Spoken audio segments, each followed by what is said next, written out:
कल say that is from tomorrow clerk की तैयारी ऐसी हो प्रीलिम्स की कि एक नंबर कहीं ना जाए, 30 आउट ऑफ 30 मार्क्स आ जाए आपके। तो उतने टेस्ट, तो mock test 1, mock test 2, mock test में आता है उससे हाई लेवल रखूंगी। क्यों हाई लेवल रखूंगी? क्योंकि यहाँ पे तो कोई और स्टार्ट करते हैं सबसे पहले पैटर्न से। The very first pattern is, ये 5 क्वेश्चन हम बाद में करेंगे, पहले एक नया पैटर्न स्टार्ट करते हैं। क्या पैटर्न है ध्यान से देखिएगा। आपको यहाँ पे क्लोज टेस्ट दिख रहा है? पहले मुझे बताओ सभी को क्लोज टेस्ट विजिबल है? मैं थोड़ा सा अपने आपको साइड कर लेती हूँ। करना क्या है वो देखिएगा। ये क्लोज टेस्ट है एच आई तक का, और आपको यहाँ पे 10 फ्रेजेस दिए हुए। फ्रेजेस का मतलब क्या होता है? जो अपने आप में पूरे सेंटेंसेस नहीं है। आपको बताना है इनमें से कौन सा वाला है जो ए पर आएगा, इनमें से कौन सा वाला है जो बी पर आएगा, इनमें से कौन सा वाला है जो सी पर आएगा। पहले मुझे बताओ डायरेक्शन समझ में आई या नहीं आई?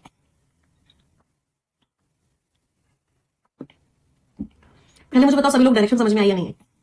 आ गई डायरेक्शन समझ में? चलो, इसका पैटर्न का एक क्वेश्चन हम साथ में करेंगे, फिर दूसरे क्वेश्चन के लिए मैं आपको टाइम दूंगी, आप लोग करेंगे, फिर हम डिस्कस करेंगे। चलो तो करना स्टार्ट करते हैं। सबसे पहला स्टेप क्या है? इस केस में स्किमिंग नहीं करते। इस केस में इस तरह के पैटर्न में क्लोज टेस्ट की होती है रीडिंग। चलो रीड करना स्टार्ट करते हैं।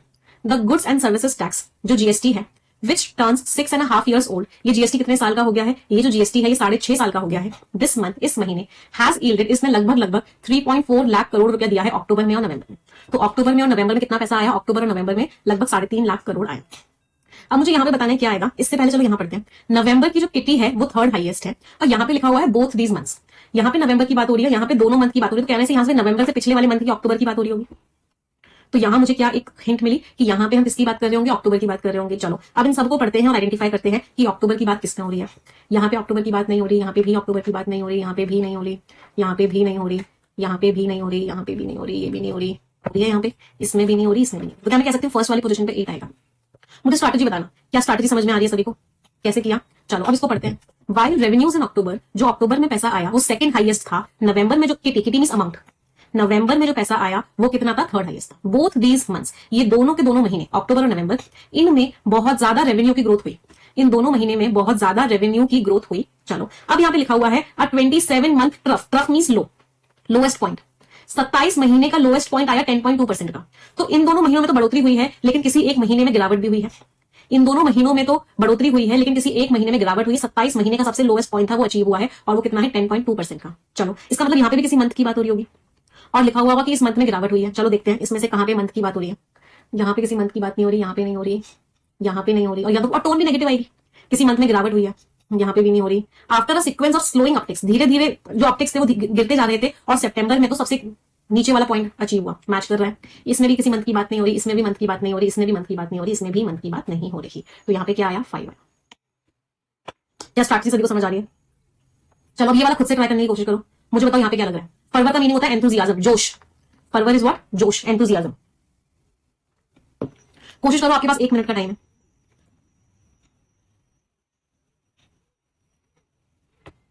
चलो देखते हैं। अक्टूबर के जीएसटी इन्फ्लोज इतने ऊपर थे, नवंबर के इतने ऊपर थे। जो रेवेन्यू था, पैसा जो आ रहा था डोमेस्टिक ट्रांजैक्शन, डोमेस्टिक मींस जो अपनी कंट्री के अंदर ही हो गया, उनसे वो इतना ऊपर था, हाईएस्ट था वो 14 मंथ्स में। फेस्टिव फरवर, फेस्टिव एंथुजियाज्म जो था, अच्छा फरवर एंथुजियाज्म, एंथुजियाज्म मतलब फेस्टिवल में जो लोगों का जोश था, उस जोश ने क्या किया? ऐसा लग रहा है फेस्टिवल में लोग खर्चा ज्यादा कर रहे हैं, रेवेन्यू ज्यादा आएगा, टोन पॉजिटिव होगी। चलो पढ़ते हैं। फेस्टिवल के जोश ने क्या किया? यहाँ पे विच वर भी लिखा हुआ है, वर है, इसका मतलब यहाँ पे कोई प्लूरल नाउन भी आएगा। वर है, इसका मतलब यहाँ पे कोई प्लूरल नाउन भी आएगा। चलो देखते हैं। टैक्स पेयर की अपील पेंडिंग है। अभी तो हम यहाँ पे कुछ रेवेन्यू के इंक्रीज करने की बात कर रहे हैं। फेस्टिवल के जोश की वजह से रेवेन्यू बढ़ा, तो यहाँ पे कुछ रेवेन्यू बढ़ने की बात होनी चाहिए, तो ये भी नहीं हुआ। सम डिथरिंग, डिथरिंग इधर उधर जाना रिफॉर्म्स में, ये भी नहीं हो सकता। बोल्स्टर, फेस्टिवल के जोश ने क्या किया? पिछले महीने के जीएसटी रेवेन्यू को बोल्स्टर कर दिया। बोल्स्टर मींस बढ़ा दिया, इंक्रीज कर दिया। अब देखो प्लूरल नाउन आना था तो रेवेन्यूज प्लूरल भी है, तो अभी हमें लग रहा है कि थर्ड आ सकता है। एक बार आगे भी पढ़ लेते हैं, कहीं कोई गड़बड़ ना कर दे हम। तो यहाँ पे रेवेन्यू बढ़ने की बात नहीं हो रही, यहाँ पे चिंताओं की बात हो रही है, यहाँ पे भी कोई रेवेन्यू बढ़ने की बात नहीं हो रही, यहाँ पे भी कोई ऐसी बात नहीं हो रही, यहाँ पे भी कोई ऐसी बात नहीं हो रही। सेकंड वाला इसमें क्या आया? थर्ड आया। क्लियर सभी को? एवरीवन? चलो अब अगला ट्राई करो। अब ये तीनों एक साथ ट्राई करो। आपको मैं 2 मिनट का टाइम दे रही हूँ। डी ई एफ तीनों एक साथ ट्राई करने हैं। कौन कौन से हो चुके हैं? 8, 5, 3 आ चुका है, 8 आ चुका है, 5 आ चुका है, 3 आ चुका है। चलो ट्राई आउट।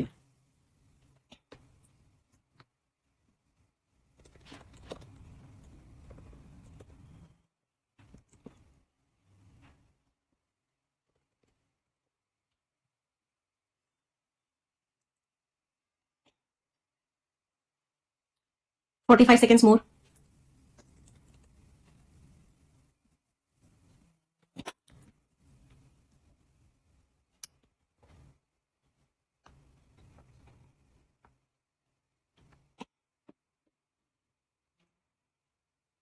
चलो ट्राई करते हैं। और ये जो ट्रेंड है, ये जो रेवेन्यूज बढ़ते जा रहे हैं, ये हो सकता है इस महीने भी बढ़े। परसिस्ट का मीनिंग क्या होता है? कंटिन्यू। ये जो रेवेन्यू बढ़ते जा रहे हैं, ये जो खूब खूब पैसा आ रहा है, ये हो सकता है कि इस महीने भी बढ़े। चलो रेवेन्यू बढ़ने की बात हो रही है तो कुछ पॉजिटिव टोन ही आएगी। चलो देखते हैं। टैक्स पेयर ने गुहार लगाई, रिफॉर्म्स पे डिफरेंट, कभी फॉलो कर रहे हैं कभी नहीं फॉलो कर रहे, कोई uncertainty to certainty on some grounds match ही नहीं कर रहा। रिस्पॉन्डिंग टू कंसर्न्स की तो कोई बात ही नहीं, पॉजिटिव पॉजिटिव टोन की बात हो रही है। विच वर्ग लिखा हुआ है यहाँ पे, वर्ग का कोई नाउन तो है ही नहीं, कोई plural noun. As well as on the back of anticipated last minute Diwali spending, तो ये ट्रेंड बना रहेगा। As well means also. क्यों बना रहेगा? लोग खर्चा क्यों करते रहेंगे? लोग खर्चा इसलिए करते रहेंगे क्योंकि लास्ट मिनट दीपावली स्पेंडिंग भी करी होगी, तो हो सकता है उन्होंने नवंबर में भी खर्चा किया हो, जिससे कि दिसंबर का जीएसटी ज्यादा आ गया हो। तो यहाँ पे क्या लग रहा है? 9 आएगा कि ये जो ट्रेंड है ये बना रहेगा। क्यों बना रहेगा? क्योंकि लोगों ने लास्ट मिनट दिवाली स्पेंडिंग भी की होगी, खर्चा भी किया होगा, तो जीएसटी लग रहा है दिसंबर में भी ज्यादा आएगा। चलो prior to this, prior to means पहले, इस 2 महीने के स्पाइक से पहले, स्पाइक मींस इंक्रीज, तो इस 2 महीने में जो जीएसटी इतना ज्यादा आया, अक्टूबर और नवंबर में जो जीएसटी इतना ज्यादा आया, जीएसटी रेवेन्यू ने क्रॉस किया 1 जीएसटी जो सिर्फ 1.65 लाख करोड़ क्रॉस हुआ था ऑन ओनली 3 ओकेजन्स। सिर्फ 3 ही ओकेजन्स थे, 3 ही बार था जब जीएसटी जो है 1.65 लाख करोड़ को क्रॉस किया था। चलो अब इसमें देखते हैं, यहाँ पे भी पॉजिटिव टोन ही है कि जीएसटी जो एक अमाउंट से आगे बढ़ गया था 3 बार। चलो क्या आएगा? ये टैक्स पेयर की अपील्स कहां से आ गई, रिफॉर्म्स कहां से आ गए, अनसर्टेनिटी टू सर्टेनिटी कोई सेंस ही नहीं है, चिंताओं की तो अभी कोई बात ही नहीं हो रही। हाँ, जो क्यों हुए थे? क्योंकि year and compliance, year and हो रहा था, लोगों को फॉलो करना था, इसलिए लोगों ने भर भर के जीएसटी दिया। ओकेजन्स प्लूरल नाउन था, इसका हमें वर्ब मिल गया, प्लूरल वर्ब मिल गया वर, तो यहाँ पे क्या आया? 7 आ गया। आगे बढ़ते हैं। अब जो एवरेज मंथली कलेक्शन है अब तक का वो इतना है। अच्छा कौन कौन से फिल हो गए उनको मार्क भी करते हुए चलो, थोड़ा सा इजी हो जाता है। चलो वो इतना है और इकोनॉमिस्ट को लगता है कि जीएसटी अब इतना आएगा कि वो बजट एस्टिमेट को क्रॉस कर देगा। तो इकोनॉमिस्ट को क्या लग रहा है? इकोनॉमिस्ट को लग रहा है कि जीएसटी इतना आने वाला है कि वो सारे के सारे एस्टिमेट को क्रॉस कर देगा। चलो अभी टैक्स पेयर की अपील्स कोई सेंस नहीं है, रिफॉर्म्स में इधर उधर होना कोई सेंस नहीं है, अनसर्टेनिटी तो कोई बात ही नहीं करे, तो ये तीनों नहीं आ सकते। चिंताओं की कोई बात ही नहीं हो रही है, चारों एक तरीके से चिंताओं के ऊपर बात कर रहे हैं, तो ये चारों नहीं आ सकते, इकलौता यही बचा है। अगर एक कोई चीज स्लो डाउन भी हो जाए तब भी जीएसटी बहुत आएगा। कोई भी एक फैक्टर जो है वो स्लो डाउन में भी चला जाए, मतलब लास्ट क्वार्टर में कुछ प्रॉब्लम भी हो रहा है, तब भी जीएसटी तो पूरे साल का हुआ है, बजट को तो क्रॉस कर ही गया। तो यहाँ पे क्या आया? यहाँ पे 10 है। कोई परेशानी किसी को किसी भी प्रकार की? आगे बढ़े। एक बच्चे का डाउट है मैम यहाँ पे 7 भी आ सकता है। बजट एस्टिमेट्स विच वर टिपिकल, बजट एस्टिमेट साल के कंप्लायंस पे ड्रिवन होता है। साल के बाद के कंप्लायंस का मतलब होता है कि साल अंत हो रहा है, लोगों को रूल्स एंड रेगुलेशंस फॉलो करने, तो लास्ट में जीएसटी सबमिट कर दे। तो एस्टिमेट्स इसका सब्जेक्ट नहीं हो सकता। इसका सब्जेक्ट कौन होगा? इसका सब्जेक्ट होगा कि लोगों ने जो जीएसटी पे किया है, वो जो अमाउंट पे किया है। चलो लास्ट 4 बताओ। वाइड मींस ऊपर की तरफ जाना, इंक्रीज होना। बहुत प्यारा पैटर्न है ये। इस वाले पैटर्न से बहुत अंडरस्टैंडिंग इंप्रूव होती है, रीडिंग स्किल सबसे ज्यादा इंप्रूव होता है। चलो मार्क कर देती हूँ। ये हो गया था, ये हो गया था, और ये चलो चलो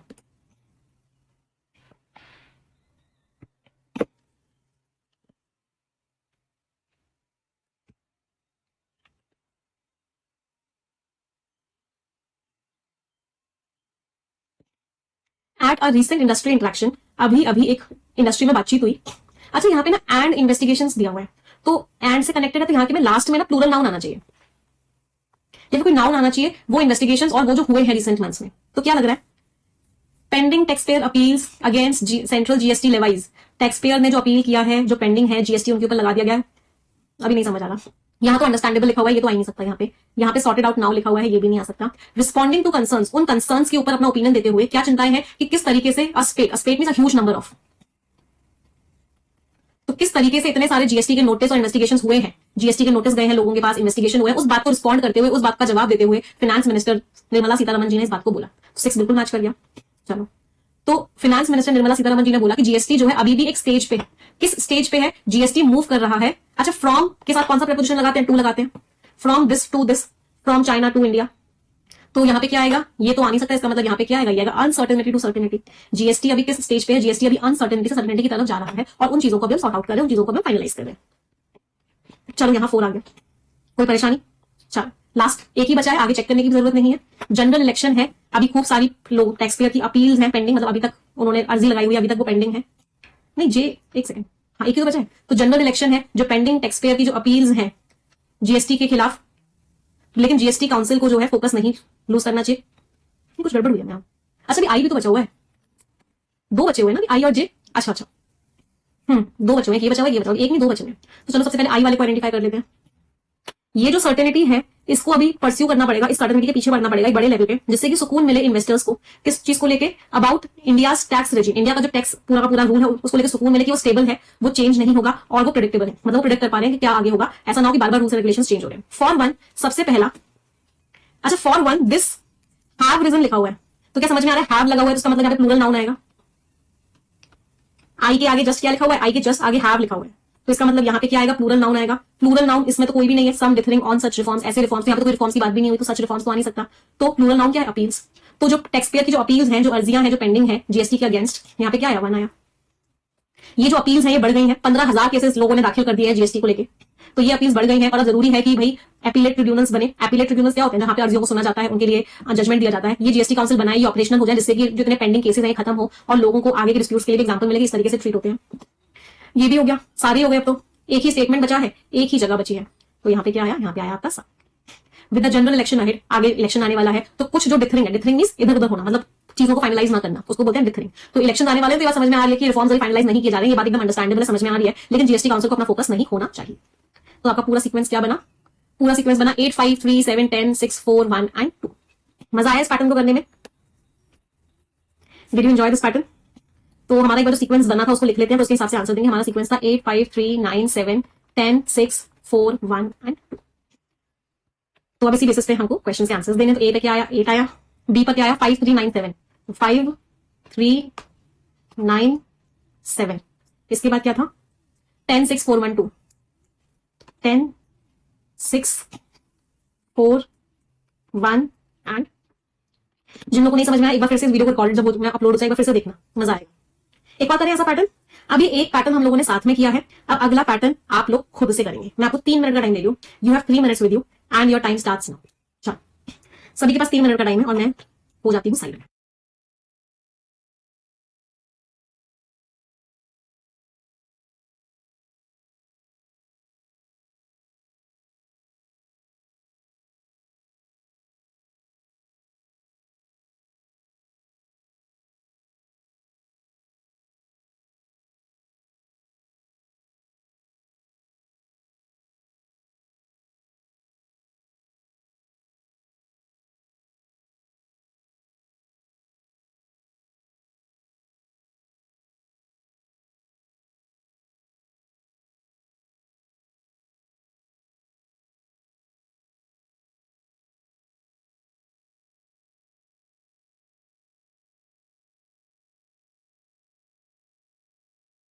last 1.5 minutes for all, last 1.5 minutes.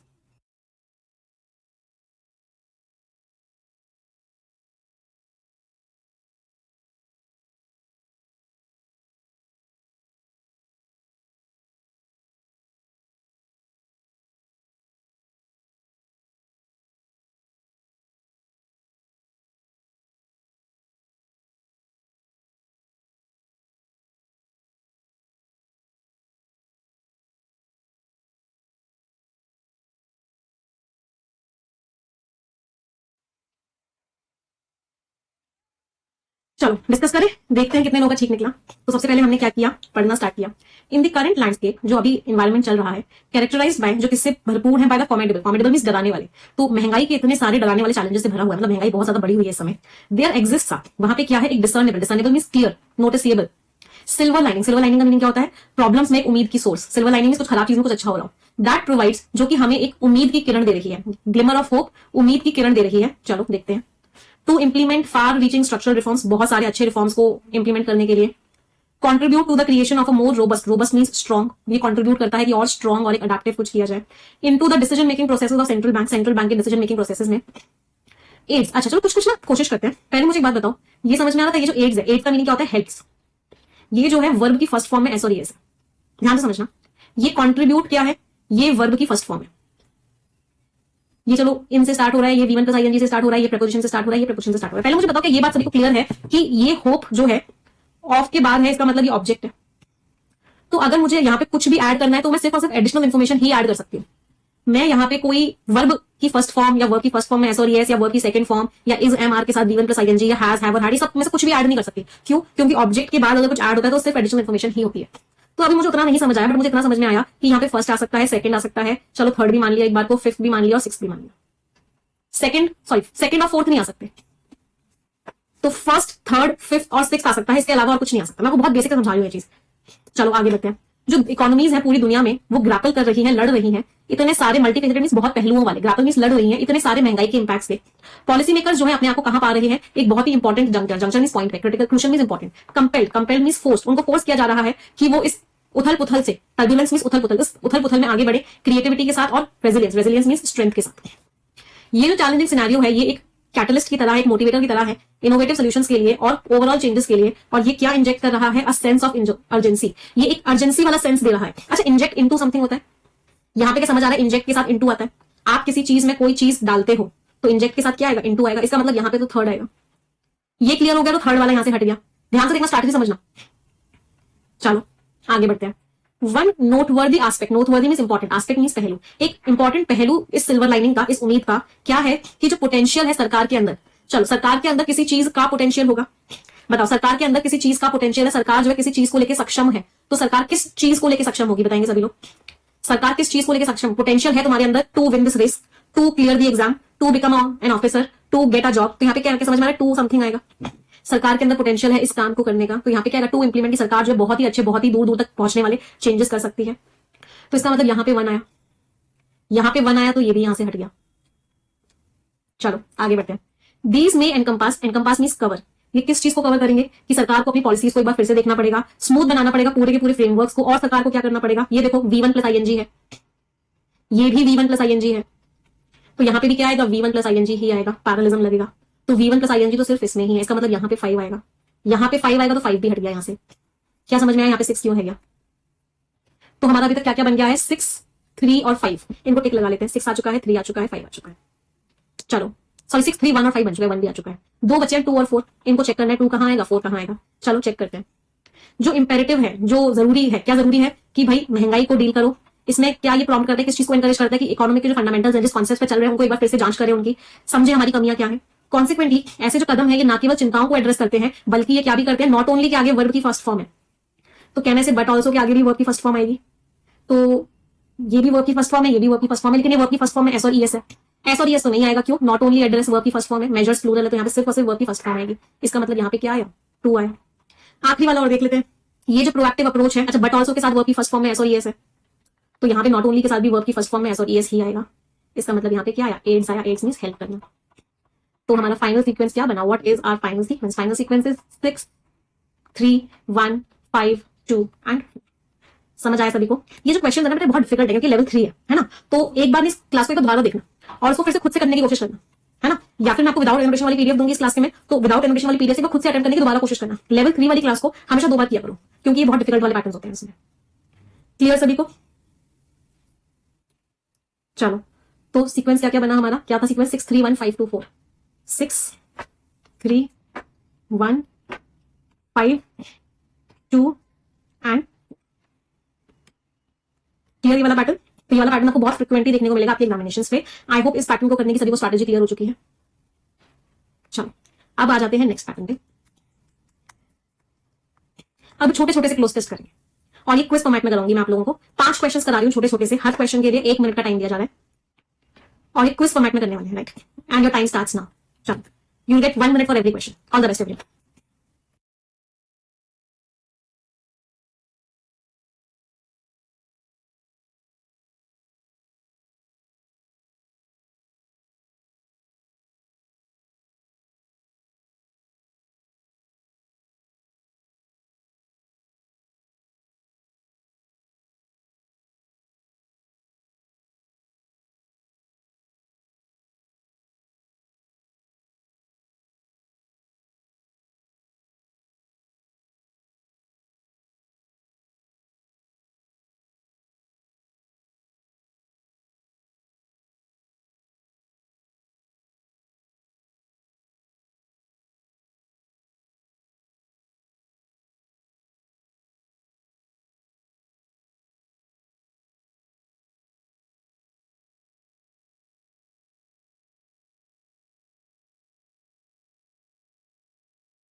चलो नेक्स्ट।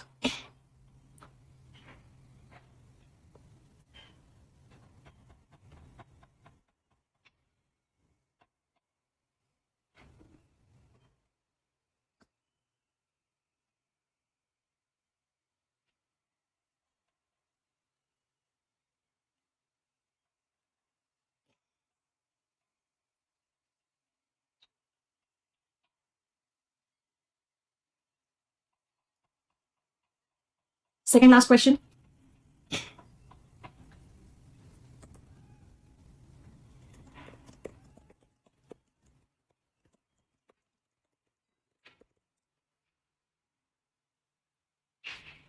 अभी मैं समझाऊंगी बेटा, मैंने समझाया नहीं है, अभी बता रही हूं, आप लोग ट्राई करो, I explain every question, don't worry at all. आखिरी सवाल।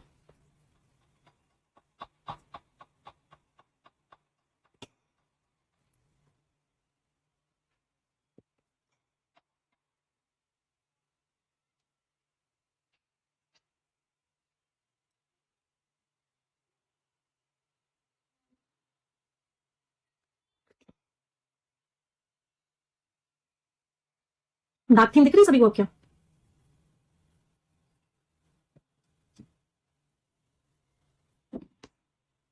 नहीं? चलो स्टार्ट करें discussion. Okay let's get started. Let's see क्या क्या स्कोर्स रहे सभी के। फर्स्ट से इसको ना कोशिश करते हैं इन क्वेश्चंस को हम ग्रामर की हेल्प से करें, पार्ट ऑफ स्पीच की हेल्प से करें, और अगर नहीं हो इन दोनों से तब जाके वो क्या की मदद लें। तो बेसिकली इन वाले क्वेश्चन को हम कैसे करने वाले हैं, या तो हम ग्रामर से करेंगे या पार्ट ऑफ स्पीच से करेंगे, और अगर नहीं हुआ तो हम वो कैप से करेंगे। चलो ट्राई करते हैं। जो रिवाइज्ड जीडीपी ग्रोथ प्रोजेक्शन है, जो नया प्रोजेक्शन आया जीडीपी कितना होगा, 7% होगा फाइनेंशियल ईयर के लिए, जो मार्च 2024 में एंड हो रहा है, इज, अच्छा इज लिखा हुआ है और टू लिखा हुआ है। इसका कारण क्या है, इसकी वजह कौन हो, इसकी वजह तुम ही हो। तो एक फ्रेज होता है एट्रीब्यूटेड टू। इसका मीनिंग क्या होता है, आप कारण बता रहे हो कि उसका कारण कौन है, उसका कारण है जीडीपी बढ़ा है, उसका कारण क्या है, उसका कारण है स्ट्रॉन्ग इन्वेस्टमेंट। तो फर्स्ट वाले में क्या आया, ई आया, सबने ई दे रखा है, कोई हेल्प ही नहीं हुई, कोई बात नहीं। मैन्युफैक्चरिंग स्ट्रेंथ, मैन्युफैक्चरिंग अच्छी हो गई। कंस्ट्रक्शन में क्या हुआ, कंस्ट्रक्शन बड़ा होगा, कंस्ट्रक्शन अच्छा हुआ होगा। तो इनमें से कौन सा वर्ड है जिसमें लिखा हुआ है कंस्ट्रक्शन अच्छा हुआ होगा। इसको पार्ट ऑफ स्पीच से भी कर सकते हो, यहाँ पे नाउन आएगा। क्यों, ये भी नाउन है, ये भी नाउन है, तो ये भी पूरा नाउन होना चाहिए। इनमें से कौन सा नाउन है, कंस्ट्रक्शन प्रेशर, ये तो नेगेटिव टोन है। हम तो अच्छी बात कर रहे हैं भाई कि जीडीपी बढ़ गया है, तो टोन भी पॉजिटिव आएगी। डेलिकेट एडजेक्टिव होता है, इसका मीनिंग होता है नाजुक। बायंसी मींस ग्रोथ, ऊपर की तरफ जाना, पॉजिटिव टोन भी है और नाउन भी है। तो सेकंड वाली पोजीशन पे क्या आया, सेकंड वाले में आया सी। सी आया तो ये भी एलिमिनेट हो गया, ये भी एलिमिनेट हो गया, ये भी एलिमिनेट हो गया। चलो आगे देखते हैं। ग्रेजुअल रिकवरिंग ब्राइटनिंग, एक रिकवरी हो रही है जो हाउस होल्ड कंजम्पशन के जो आगे के लाइक, इसमें भी नाउन आएगा। इसको भी पार्ट ऑफ स्पीच से कर सकते हो कि किस बात के चांसेस हैं कि लोग कितना खर्चा करेंगे। तो यहाँ पे क्या है, प्रोस्पेक्ट्स। अगला नाउन कौन सा था, ये था, तो डी आगे। लेकिन जो डिस्कनेक्ट हुआ है ग्रोथ के बीच में महंगाई को लेकर, ये चैलेंज है मॉनेटरी पॉलिसी कमेटी के लिए कि वो क्या मेंटेन करे। अच्छा बैलेंस नाउन है, नाउन के बारे में जो वर्ड बताएगा वो एडजेक्टिव होगा, तो यहाँ पे क्या आएगा, एडजेक्टिव आएगा। और डेलिकेट बैलेंस की, एक नाजुक सा बैलेंस बना के चले, किसके बीच में, एक्सपेंशन को सपोर्ट करने के बीच में और इन्फ्लेशन के जो प्रेशर है, महंगाई का जो प्रेशर है उसको मैनेज करने में। तो answer is what, E C D D and A. कितने लोगों का ठीक निकला। चलो अगला देखते हैं। ये जो एनुअल एमिशंस रिपोर्ट आई है, ये जो साल भर की रिपोर्ट आई है, स्ट्रेटेजिकली, ये एडवर्ब है। स्ट्रेटेजिकली क्या है, एडवर्ब है। तो यहाँ पे क्या आएगा, यहाँ पे कोई या तो एडजेक्टिव आएगा या कोई वर्ब आएगी। चलो आगे देखते हैं। Strategically dash at the onset, onset means शुरुआत, जिसको कब सामने पेश किया गया, जब क्लाइमेट टॉक्स की बातचीत शुरू हुई। तो इसको पेश किया गया जब बातचीत शुरू हुई। तो अनवील, अनवील का मीनिंग क्या होता है, रिवील, किसी चीज को डिस्क्लोज करना, किसी चीज को सामने रखना। तो इस रिपोर्ट को सामने कब रखा गया, सामने रखा गया क्लाइमेट टॉक्स की बातचीत की शुरुआत में। फर्स्ट वाले में डी आया, कोई हेल्प नहीं हुई, चारों में डी है। चलो dash in more assertive language, ये जो रिपोर्ट है क्या कर रही है, ये रिपोर्ट बहुत ज्यादा क्लियरली बोल रही है। रिपोर्ट सिंगुलर है, ये कॉमा कॉमा के बीच में था, ये एडिशनल इन्फॉर्मेशन थी। तो इसका मतलब यहाँ पे इस रिपोर्ट का वर्ब आएगा। रिपोर्ट का वर्ब क्या, रिपोर्ट सिंगुलर है तो वर्ब की फर्स्ट फॉर्म में एसओएस आएगा। वर्ब की फर्स्ट फॉर्म में क्या आएगा, एसओएस। ये भी समझ सकते थे, ये कॉमा कॉमा के बीच में थी, एडिशनल इन्फॉर्मेशन थी। तो एडिशनल इन्फॉर्मेशन या तो हम वर्ब की थर्ड फॉर्म से देते हैं या फिर हम वी1 प्लस आईएनजी से देते हैं। तो इनमें से वर्ब की थर्ड फॉर्म से एक ही यही थी और कोई थी नहीं वर्ब की थर्ड फॉर्म। समझ में आ रहा है, जब आपको हिंदू एडिटोरियल की क्लास में स्टार्टिंग में बताती हूँ कि किस वर्ब का सब्जेक्ट कौन है, एडिशनल इन्फॉर्मेशन वी3 या वी1 प्लस आईएनजी से देते हैं, ये सारे कॉन्सेप्ट कहाँ यूज होते हैं। तो इनमें से वी1 प्लस एसओएस तो यही है। आर्टिकुलेट का मतलब होता है क्लियरली बोलना, किसी को क्लियरली प्रेजेंट करना, दैट इज आर्टिकुलेट करना। क्लियरली क्या करना, क्लियरली प्रेजेंट करना। तो सेकंड वाली पोजीशन पे क्या आया, ए आया। तो ये सारे ऑप्शन ऐसे ही एलिमिनेट हो गए। आप इस वाले को लास्ट तक चेक कर लेते हैं। ये जो है क्लियरली बताता है the language, language means slow, किस चीज का स्पीड स्लो है, स्लो पेस ऑफ नाउन होता है। तो यहाँ पे नाउन आएगा, किस चीज की स्पीड स्लो है, एडवांसमेंट की, आगे बढ़ने की स्पीड स्लो है। चलो ई आ गया। कब से, जब से शुरू हुआ है, इंसेप्शन मींस स्टार्ट, जब से शुरू हुआ है पेरिस एग्रीमेंट 2015 में, जिसका प्रिंसिपल मींस मेन, जिसका मेन मकसद क्या था, जिसका मेन मकसद था कि ग्लोबल टेम्परेचर जो बढ़ रहा है वो 2 डिग्री सेल्सियस से कम रहे। तो ग्लोबल टेम्परेचर क्या, एस्केलेशन, एस्केलेशन मींस इंक्रीज। तो ग्लोबल टेम्परेचर का जो इंक्रीज है वो 2 डिग्री सेल्सियस से कम रहे, और आइडियली बेस्ट रहेगा कि 1.5 डिग्री सेल्सियस से कम रहे रिलेटिव टू प्री इंडस्ट्रियल। किस चीज से कंपेयर कर रहे हैं, प्री इंडस्ट्रियल मींस इंडस्ट्रियलाइजेशन के पहले के जो हमने स्टैंडर्ड सेट किए थे उससे कंपेयर करें, बेंचमार्क्स मींस स्टैंडर्ड्स। तो answer is option number C. कोई दिक्कत? कितने लोगों का ठीक निकला?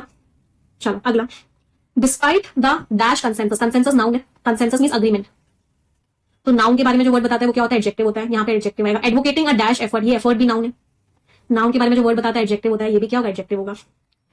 The broken record report, broken record report क्या कहती है? रिपोर्ट सब्जेक्ट है तो सी वर्ब आएगी, इसका मतलब वर्ब की फर्स्ट फॉर्म में एस और यस आएगा। ये रिपोर्ट ये कहती है व्हेन कंसीडरिंग नेशंस, ये एपोस्ट्रोफे एस है, एपोस्ट्रोफे एस में कोई भी नाउन दे रखा हो तो उसके बाद नाउन आता है, कि वो कम कर देंगे अपना डिपेंडेंस फॉसिल फ्यूल्स पे, टेम्परेचर्स फिर भी जो है इस रेंज से आगे बढ़ जाएंगे बाय द सेंचुरीज, फिर से एपोस्ट्रोफे एस के बाद नाउन आता है।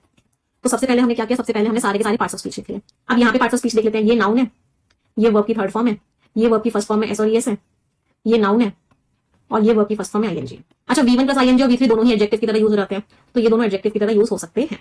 चलो अब इसी बेसिस पे आंसर निकालने की कोशिश करते हैं। तो इसका मतलब थर्ड पोजीशन पे तो सी आएगा, थर्ड पोजीशन पे सी आएगा, तो ये ऑप्शन एलिमिनेट हो गया।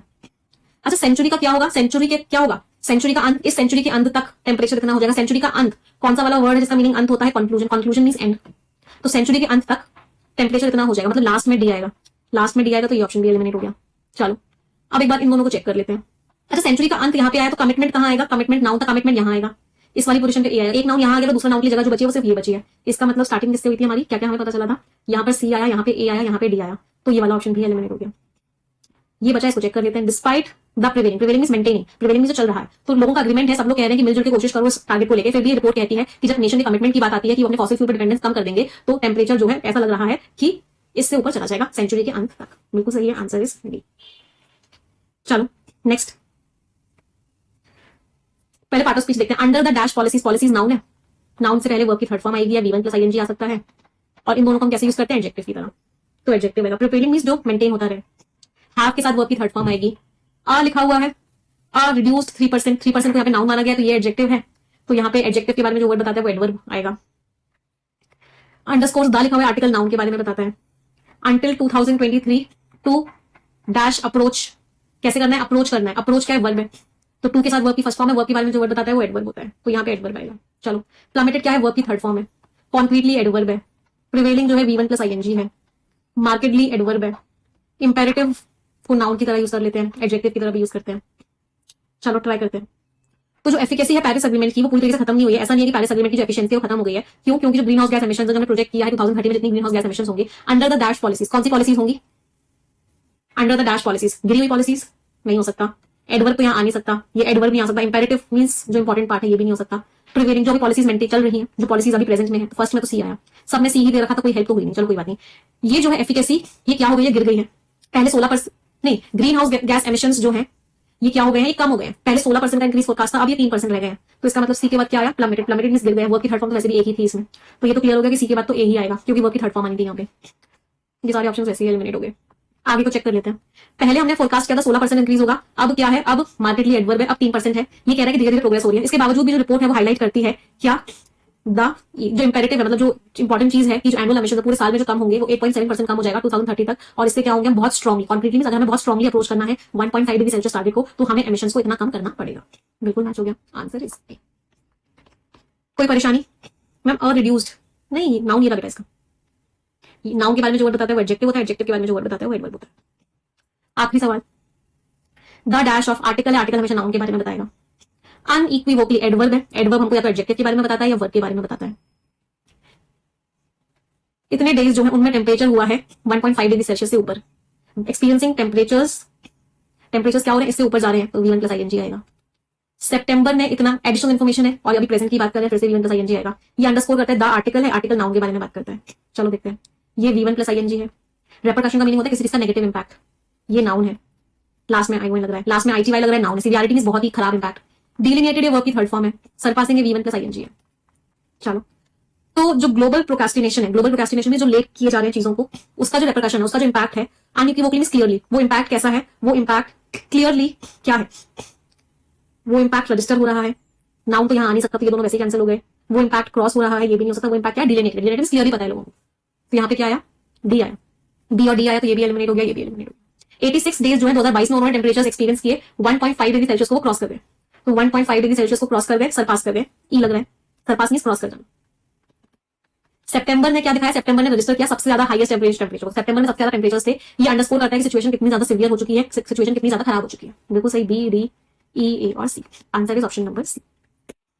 मजा आया आज के सेशन में? आई नीड यू प्लीज एकदम क्लियरली बेटा।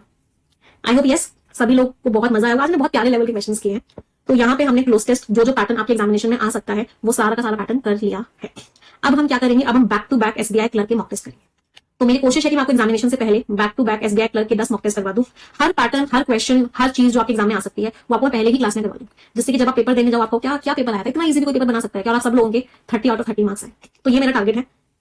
तो let's work towards this target और कल से हम मॉक टेस्ट स्टार्ट करें। यस चलो, तो मुझे फीडबैक दे देना बेटा। फीडबैक मुझे कंटेंट का चाहिए कि आपको क्वेश्चंस कैसे लग रहे हैं, पढ़ाने का स्टाइल कैसा लग रहा है। फीडबैक मुझे ऐसी चीजों का मत देना कि मैम जो पढ़ाई से रिलेटेड ही ना हो। आई होप आप समझ रहे हैं कि मैम पोल नहीं आ रहा या वीडियो ऊपर नीचे करने का ऑप्शन नहीं आ रहा, इस तरह का फीडबैक नहीं। फीडबैक मुझे क्या चाहिए कि आपको क्लासेस का कंटेंट, क्योंकि मेरे कंट्रोल में जो है वो मैं आपको दे सकती हूँ। मेरे कंट्रोल में है क्लासेस का कंटेंट, मेरे कंट्रोल में है आपको अच्छा से अच्छा पढ़ाना, मेरे कंट्रोल में है आपको अच्छे से अच्छी तरह चीजों को एक्सप्लेन करना, हर तरह का पैटर्न आपके लिए लेके आना, हर तरह के क्वेश्चन आपके लिए लेके आना। That is in my control. तो I want feedback on that कि आप लोगों को कैसा लग रहा है क्लासेस में। मेरी पूरी कोशिश है कि आप परफेक्शन बैच में आने के बाद कोई भी एग्जामिनेशन दो, आपके मन से क्या निकले, इतना ईजी कैसे पेपर, और ये निकलेगा। बट उसके लिए आपको भी बहुत मेहनत करनी है, मुझे भी बहुत मेहनत करनी है, और आई थिंक भगवान ने जिंदगी मेहनत करने के लिए ही दी है। तो let's give our level best and let's get a selection as soon as possible. चलिए, तो इसी पॉजिटिव नोट के साथ आज का सेशन एंड करते हैं। 3 सेंटेंसेस सभी लोग मिलकर बोलेंगे, 1 2 3 and go. English is a very easy language. I am very good at English and I will definitely get my dream job. Thank you everyone. Bye bye. Take care. Stay blessed and